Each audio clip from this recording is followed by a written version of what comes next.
découvert que c'était bien un drone turc qui avait pénétré dans notre espace aérien. Il a aspergé de peinture rouge le drapeau grec peint sur la montagne qui pointe en direction de la Turquie. De la peinture rouge partout.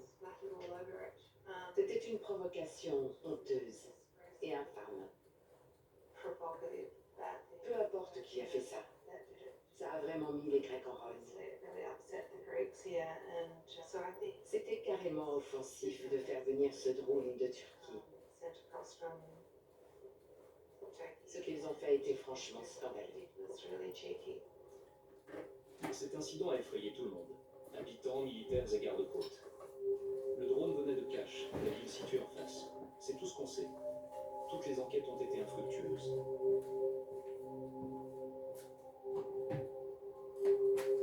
C'est un acte symbolique et une nouvelle manifestation de la guerre des nerfs qui oppose Turcs et Grecs.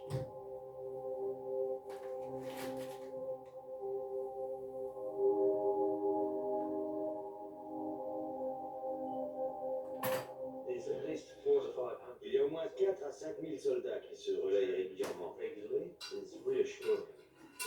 Leur présence est rassurante. Et s'ils n'étaient pas là, la Turquie aurait sûrement pris l'île.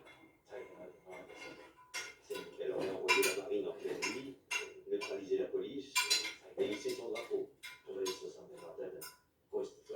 Beaucoup de personnes âgées se sentent en sécurité parce que l'armée est là. De son balcon, Destina montre où les soldats sont cantonnés. Le monastère de Profitilia se trouve là-haut, dans la montagne. À mon arrivée, il était encore en activité. Maintenant, la base militaire est installée tout près, sur la droite. Et le reste des soldats est stationné derrière la montagne, dans la vallée.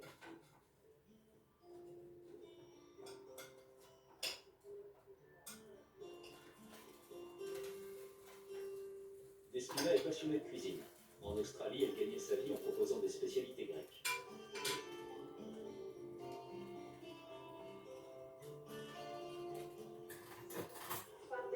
Mon mari et moi avons travaillé près de 37 ans dans la restauration. Et c'est grâce au succès de nos restaurants qu'on a pu revenir ici, sur l'île.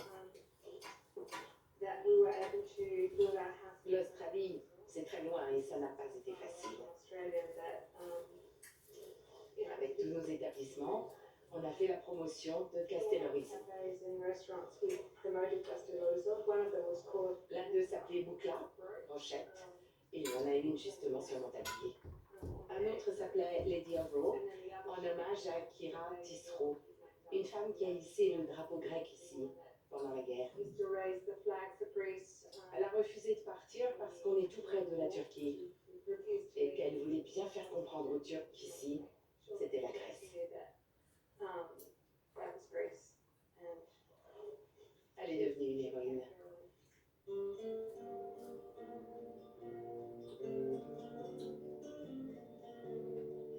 Kira, qui a hissé le drapeau grec chaque jour pendant 40 ans, est morte en 1982. Castellorizo a érigé un monument en sa mémoire. Le maire, Stratos, souhaite nous montrer une autre page de l'histoire de l'île. Le tournant du XXe siècle a marqué l'âge d'or de Castellorizo, qui était alors un port prospère de 10 000 habitants. À l'époque, Castellorizo était sous le joug des Turcs. Les habitants devaient payer un impôt, le maktou. En contrepartie, ils pouvaient conserver leur religion, leur langue et leurs us et coutumes, comme on peut le voir sur cette photo.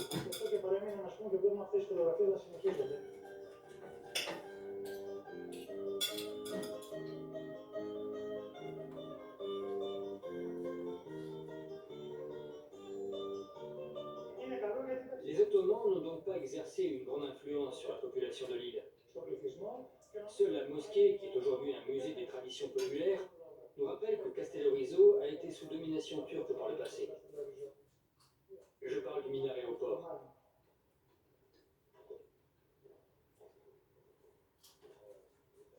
Les Italiens ont succédé aux Turcs et sont restés jusqu'à la Seconde Guerre mondiale. En 1943, la petite ville portuaire a été dévastée par un tremblement de terre et les bombardements allemands. De nombreux habitants, comme le père de Despina, ont émigré.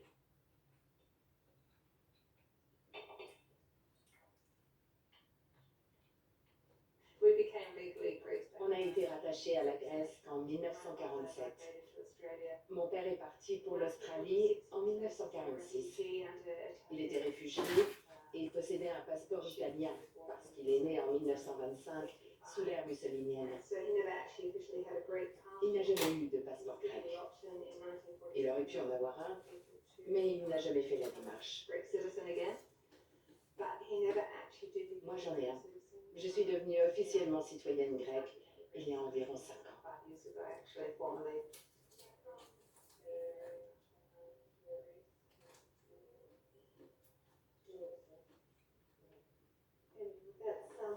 Voilà, c'est prêt. Ça s'appelle Niki Salva. Un vrai délice. Ça ne fait pas de mine, mais c'est très bon et très facile à faire. Il suffit de prendre de la farine, du beurre et du sirop de sucre et de parsemer de clous de girofle.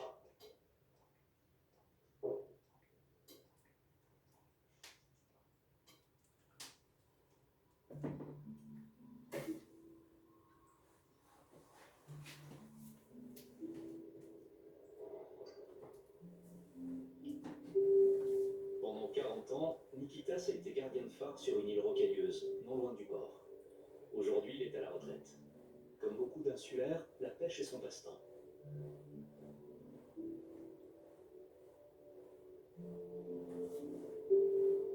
Avant la crise, il rencontrait parfois ses collègues turcs. À présent, il doit respecter la frontière maritime.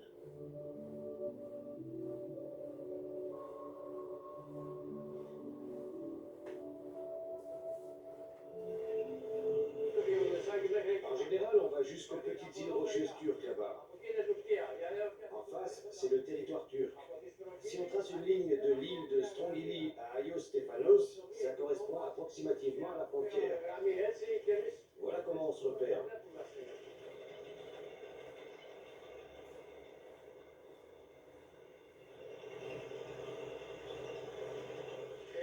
Si on passe la frontière et qu'on s'aventure un peu trop loin, les gardes-côtes turcs viennent pour nous faire partir. Ils disent « Ici c'est la Turquie, allez-vous-en ».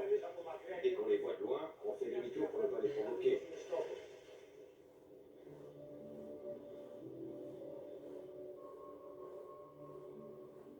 Si Nikitas voit de plus en plus de navires de guerre des deux pays, il n'a encore jamais aperçu le bateau de prospection turc qui tient ici tout le monde en haleine.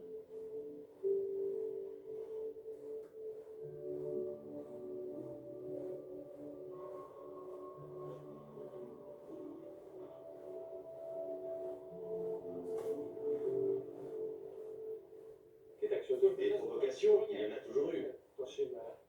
Nos grands-parents nous disaient « Les Turcs sont les Turcs ». S'ils ne nous font pas un sale coup cette année, ce sera pour l'année prochaine, ou celle d'après. Mais c'est sûr, ils finiront par nous faire un sale coup. Pour parer à ce genre d'aléas, l'armée grecque aurait envoyé 3 de ses 5 sous-marins de la dernière génération dans la région.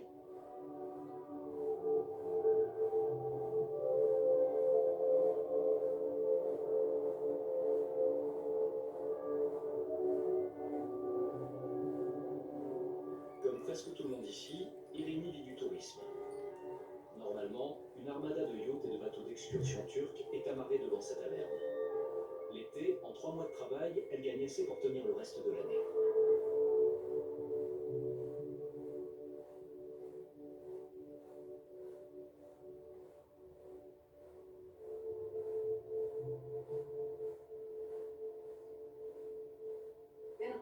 On n'a pas de problème, ni avec les touristes turcs, ni avec les Turcs en général. Tout ça est lié à l'économie, à Erdogan et à la politique. Ça n'a rien à voir avec nous. Les Turcs sont des gens bien, ils apportent de l'argent sur l'île. Cette année, ils ne sont pas venus à cause de la pandémie.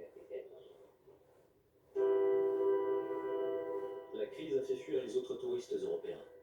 Qui a envie de passer ses vacances dans une région sous tension ?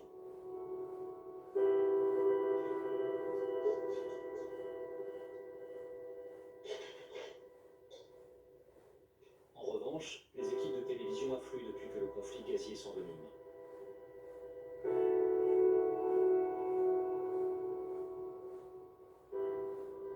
Hier soir, la guerre des nerfs que la Turquie mène contre la Grèce est encore montée d'un cran. Ankara a envoyé un navire de forage, le Kanuni, à 28 000 marins au sud de Castellorizo. La marine de guerre est désormais en état d'alerte et elle a placé le navire sous haute surveillance. L'itinéraire annoncé longe les îles par l'ouest et conduit à Istanbul.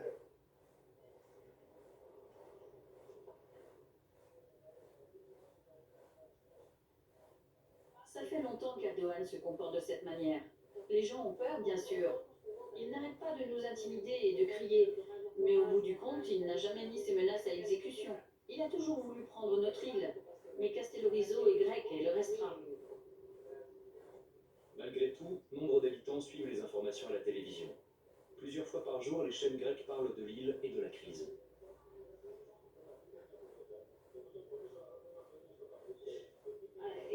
Cette année, beaucoup de choses ont changé par rapport à l'année dernière.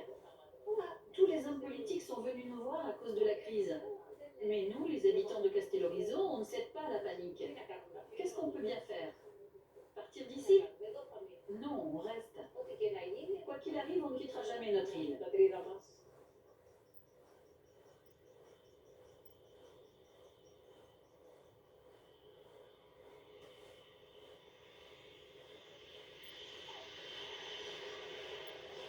Dimanche matin, 7 h à l'aéroport.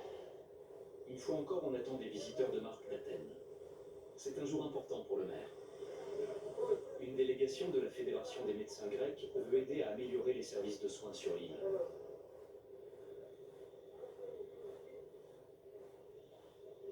Et ce n'est pas tout. 3 joueurs de l'équipe nationale grecque, qui a gagné les championnats d'Europe en 2004, ont aussi fait le déplacement.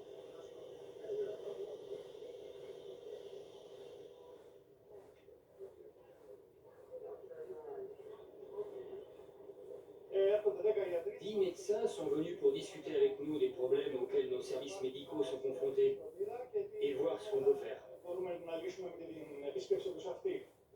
Depuis un an, on a besoin d'un généraliste et il faut trouver une solution pour la pharmacie.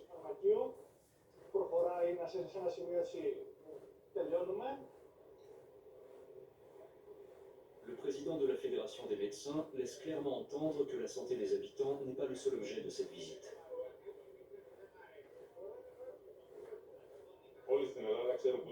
Tous les Grecs savent où Castellorizo se trouve. Castellorizo est le cœur de la Grèce. C'est une partie de l'âme grecque, l'ADN de notre peuple.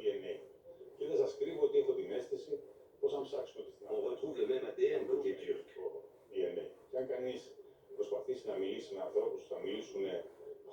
Si les gens là-bas pouvaient parler librement, ils le confirmeraient. Ils ont sans doute le même sentiment. Il faut savoir naturellement que les Turcs ne partagent pas tous les mêmes racines culturelles. On sait notamment que la culture grecque a laissé son empreinte sur le littoral turc.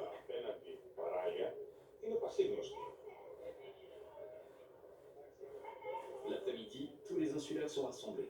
Le maire est fier et excité. Les stars du ballon rond se laissent patiemment prendre en photo avec des enfants et leurs cadeaux sont les bienvenus. Karagounis, Papadopoulos et Bassinas n'avaient encore jamais mis les pieds sur l'île.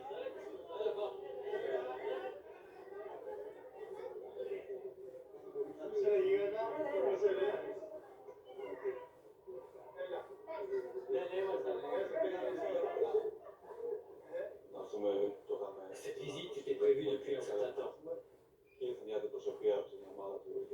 On est venu ici en tant que représentant de l'équipe de 2004 pour voir les écoliers et leur offrir des ordinateurs et des vêtements de sport. On aimerait aussi leur parler, connaître leurs problèmes et bien sûr s'amuser avec eux.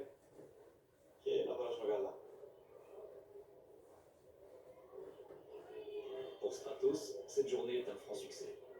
Ce n'est pas Alex, boulanger et président du conseil municipal, qui dira le contraire.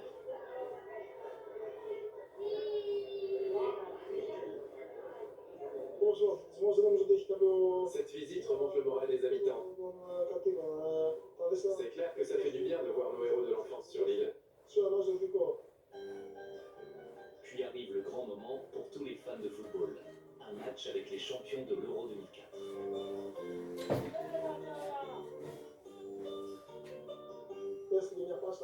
C'est génial de tâter du ballon avec ces légendes vivantes. Ça procure une immense joie.